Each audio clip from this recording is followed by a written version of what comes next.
Olá pessoal, tudo bem? Vamos dar início agora ao nosso capítulo 7, Barroco Brasileiro. É bom lembrar que nas aulas anteriores de literatura nós tivemos ali o Barroco de forma geral, o Barroco na Europa, seus pensamentos e o que aconteceu no processo de Barroco. Então aqui o livro de vocês apresenta aqui o texto, um comentário sobre o filme O Alto da Compadecida. Então vocês podem ler, aqueles que não assistiram o filme, tá? Leiam isso aqui, para poder se situar sobre o que fala o filme e qual a relação que o filme vai ter com o Barroco, depois que nós explicarmos o assunto, tudo bem? Então eu respondo aqui para compreender a interpretação textual sobre João Grilo, o Diabo e a Compadecida, que vai ter uma parte do texto e do filme que eles vão ter uma conversa, tudo bem? E vamos aqui à nossa parte da teoria. Ora, qual que é a relação entre o Alto da Compadecida e o Barroco? Vamos ler aqui em cima. Então, o Alto da Compadecida, nesse caso filme, né, é uma produção do cinema brasileiro. Só que também existe o texto, tudo bem? O texto teatral, e que nesse caso é de Ariano Suassuna, beleza?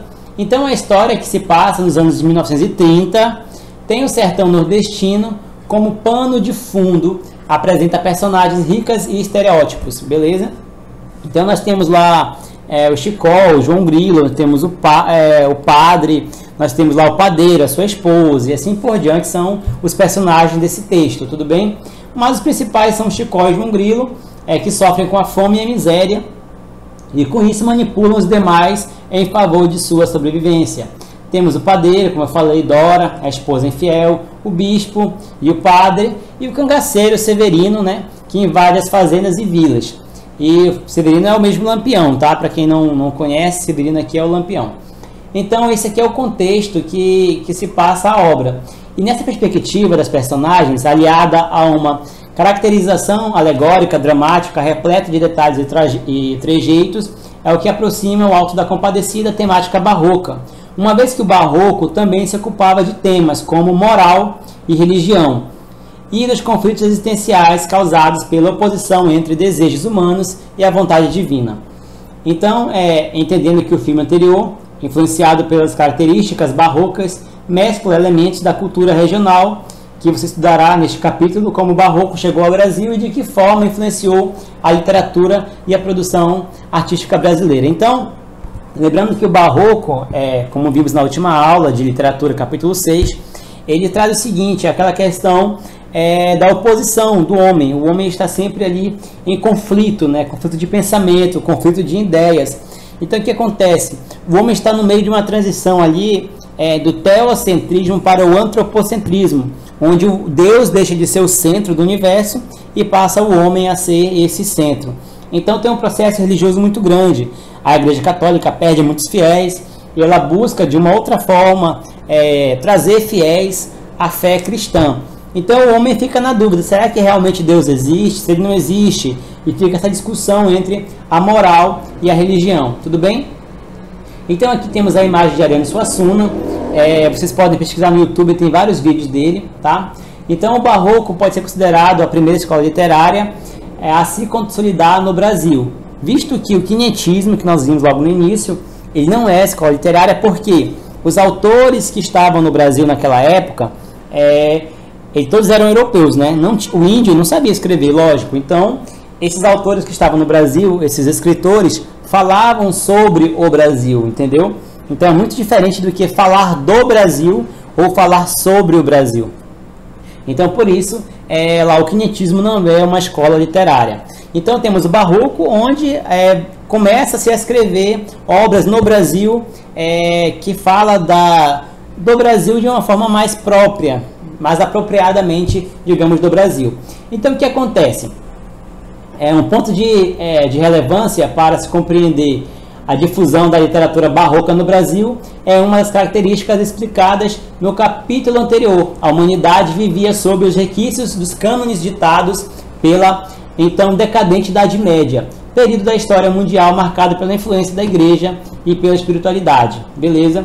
Então, é isso aí que nós temos esse trabalho, que a igreja está perdendo essa questão de fé e perdendo seus cristãos, seus fiéis, tudo bem? Então aqui nós temos aqui uma poesia de Gregório de Matos, leiam aí, e vamos ler aqui o texto, né? A dualidade das circunstâncias apresentadas no poema aqui em cima revela o sentimento de desordem, bem como a preocupação com a fugacidade do tempo, outro ponto frequente no discurso barroco. Então é isso, quando vocês podem ler aqui, há muita antítese. O que é antítese, professor? O barroco, ele é cheio dessa figura de linguagem chamada antítese. É quando eu tenho, por exemplo, o sol, a luz, a alegria, tristeza, tudo bem? Então isso aí são as figuras de linguagem que a gente pode encontrar aqui na literatura, nas poesias do principal autor, quer dizer, dos principais autores, que é Gregório de Matos, tá, gente? Aqui, ó, Gregório de Matos, ele é o autor dessa poesia.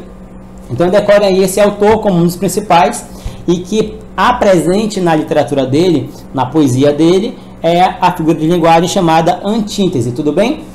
Continuando aqui, então no Brasil esse estilo literário compreende um longo período, que se estende de 1601, com a publicação da obra poética Prosopopeia de Bento Teixeira, até o ano de 1768, com a fundação da Arcádia Ultramarina em Vila Rica, Minas Gerais, e a publicação do livro de obras poéticas de Cláudio Manuel da Costa. Então, o que é importante aqui? O início do Barroco, 1601, e o seu término em 1768, beleza? Então, temos aí mais de 100 anos de período barroco no Brasil, beleza? Vamos lá, olha só. Além de Gregório de Matos, outro grande nome barroco brasileiro é o padre Antônio Vieira, isso mesmo, um padre, que teve grande produção em prosa em terras brasileiras e portuguesas. Então aqui nós temos uma igreja, né, em Minas Gerais. Beleza. Continuando aqui o texto, Gregório de Matos, quem foi ele? Então, aqui nós temos aqui a data de nascimento dele, o seu falecimento, e ele é considerado um dos mais importantes escritores barrocos da literatura brasileira, também conhecido como Boca do Inferno. Decorem isso aí, Gregório de Matos, Boca do Inferno. Por quê? A sua poesia era muito satírica, e o poeta baiano não poupava nenhuma classe social da crítica e da zombaria. Além da sátira, que é a crítica, ele também escreveu poesias sacras, né, que é religiosas, a lírica amorosa e a burlesca. Beleza? Então vamos ver aqui um exemplo do Boca do Inferno, Gregório de Matos, sobre a sua poesia sacra. Então ele tinha esses tipos de poesia, né? A sacra, nós temos aqui um exemplo, então pause o vídeo, dê uma lida na poesia dele, tudo bem? Então esse poema é um dos mais conhecidos de Gregório de Matos. Trata-se de um soneto de contrição, de arrependimento, e segue o modelo conceptista.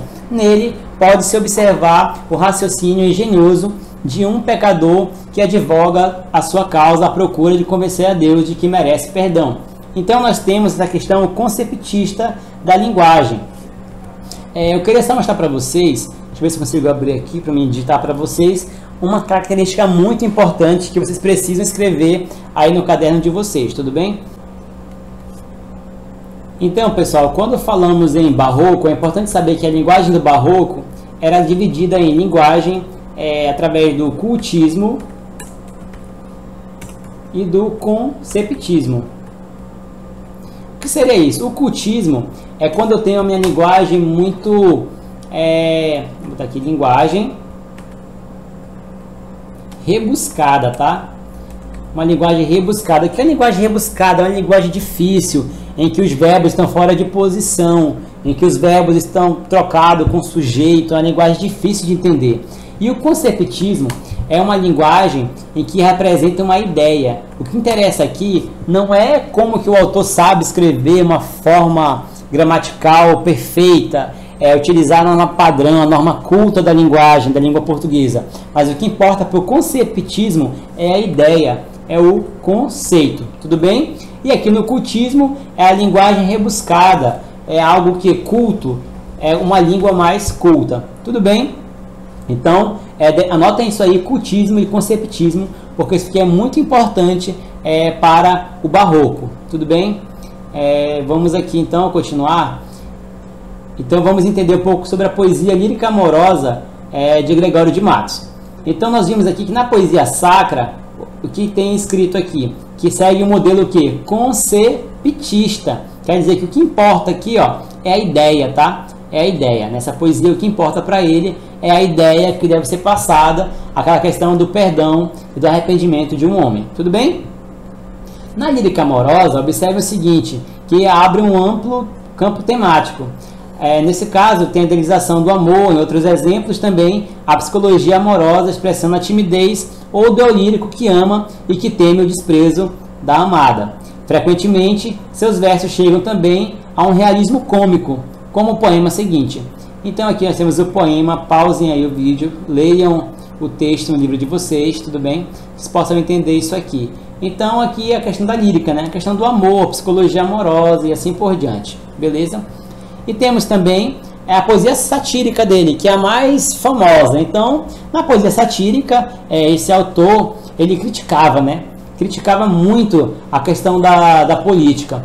Então, olha só, os ricos e pobres, negros, brancos e mulatos, autoridades civis e religiosas, todos são objetos de quê? De zombaria. Contudo, o melhor de sua sátira é a crítica de cunho geral aos vícios da sociedade. Os mesmos tipos humanos de quem zomba contribuem para construir sua maior e principal personagem, a cidade da Bahia. Beleza? Então aqui ele faz mais uma poesia, leiam aí, tá? Mais um soneto. E então esse foi Gregório de Matos. Resumindo, Gregório de Matos, ele tem o quê? 3 tipos de poesias, que é a poesia sacra, a poesia amorosa e a poesia satírica, beleza? O barroco no Brasil em si tem aquela questão da linguagem. A linguagem pode ser cultista ou pode ser uma linguagem conceptista, tudo bem? Cultismo e conceptismo. Algumas poesias do Gregório de Matos vai ter o cultismo sim, outras, a minoria delas será conceptista, beleza? Então nós temos essa ideia de que os autores podem recorrer a esses 2 tipos de linguagem, tudo bem? Então vamos agora conhecer aqui o Padre Antônio Vieira, que é o nosso segundo maior escritor do barroco, beleza? Então decore os 2 nomes, Gregório de Matos, apelidado de Boca do Inferno, e o Padre Antônio Vieira. Então o Padre Antônio Vieira participava da Companhia de Jesus e da política portuguesa de sua época, apesar de ter passado a maior parte de sua vida no Brasil. Então ele era um jesuíta, ele foi um dos maiores oradores, né, importantes da língua portuguesa, e seus temas de escrita estavam ligados à moral, à filosofia, à permanência de valores, e não somente sobre a ótica cristã, mas também pelo viés político, sendo por isso, e nesse caso ele teve inúmeras inimizades, beleza? Então olha só, as obras de Antônio Vieira divididas em profecias, em cartas e sermões. As mais importantes que caem nas provas são os seus sermões, tudo bem? Vamos verificar aqui ao lado o que seriam seus sermões. Então, análise do sermão. Então, o tema do sermão da 70ª, que é um sermão que ele escreveu, é o mais famoso dele, é a parábola do semeador e narra nos evangelhos de Mateus, Marcos e Lucas. Então, aqui tem um resumo do que ele vai falando, tá? Nessa análise do sermão, sobre o que ele vai falar, mas o que é mais... Leiam aqui, tá? Pausem o vídeo, leiam aqui, então leiam o livro de vocês, mas o que é mais importante é saber como se divide um sermão, beleza? O que acontece? Aqui nós temos aqui uma nota com alguns dos sermões que ele escreveu, né? Sendo que o mais importante é o sermão da 70ª. Mas o que é mais importante aqui para nós é saber como que é a estrutura do sermão do Padre Antônio Vieira. Então o sermão dele é dividido em 3 partes. O primeiro, exórdio, anotem aí, exórdio ou introdução. Lógico, é a introdução, é onde ele começa seu discurso, onde ele apresenta o seu tema, que geralmente é um texto bíblico, né, que servirá de base para a argumentação, exposição e apresentação do assunto. Então depois vem a demonstração ou a argumentação. Decorem os termos, tá, gente? Estrutura dos sermões de Padre Antônio Vieira. Exórdio, introdução, demonstração ou argumentação. É onde o tema é apresentado, onde ele é desenvolvido. Tudo bem? E no final nós temos o que? A peroração ou conclusão. Mais uma vez anotem, porque é muito importante. Então o orador procura nesse espaço aqui, no final do sermão, despertar no auditório, na sua plateia, no seu público, sentimentos que decorram da argumentação. Deu para entender? Então isso aqui é o que? A estrutura do sermão. Beleza? O mais importante é o sermão da 70ª. Tudo bem? Então aqui tem análise sobre ele, leia com calma sobre a análise, que é uma referência sobre a parábola do semeador. Tudo bem? Então é isso. Resumindo, o que foi que nós vimos? Que o barroco ele tem 2 tipos de linguagem, né? O cultismo e o conceptismo. nós temos os autores, Gregório de Matos, apelidado de quê? De Boca do Inferno. Por que Boca do Inferno? Do Inferno porque ele trabalha muito a questão de sátira, tá? A poesia satírica dele, ela é muito importante para que ele tenha esse apelido, tá? E também nós temos o outro autor, que é quem? Antônio Vieira. Então, Antônio Vieira escreveu o quê? Muito em forma de quê? De sermões. Então, seus sermões eram muito importantes para a literatura, e os sermões tinham divisões. Como era a divisão de sermão? Vocês lembram? Nós tínhamos lá o exórdio, desenvolvimento e a peroração, beleza? Eu coloquei os termos mais difíceis aqui para que os mais fáceis vocês decorem, tá? Peroração. Seria o que? A introdução, né? A argumentação e a conclusão, beleza? Exórdio, desenvolvimento e a peroração. Então anotem isso aqui é muito importante porque sempre cai nas provas, tudo bem? Então é isso, pessoal, vamos voltar aqui ao livro para a gente fechar aqui o nosso assunto. Que nós temos aqui agora com você, então dê uma lida nesse texto e faça as questões de atividade para a sala, tá? Questões 1, 2, 3, 4 e 5. Qualquer dúvida, manda um e-mail para mim, tá? Que eu estarei respondendo, ou até mesmo no Clipe Escola. Então é isso aí, pessoal. Muito obrigado e até a próxima.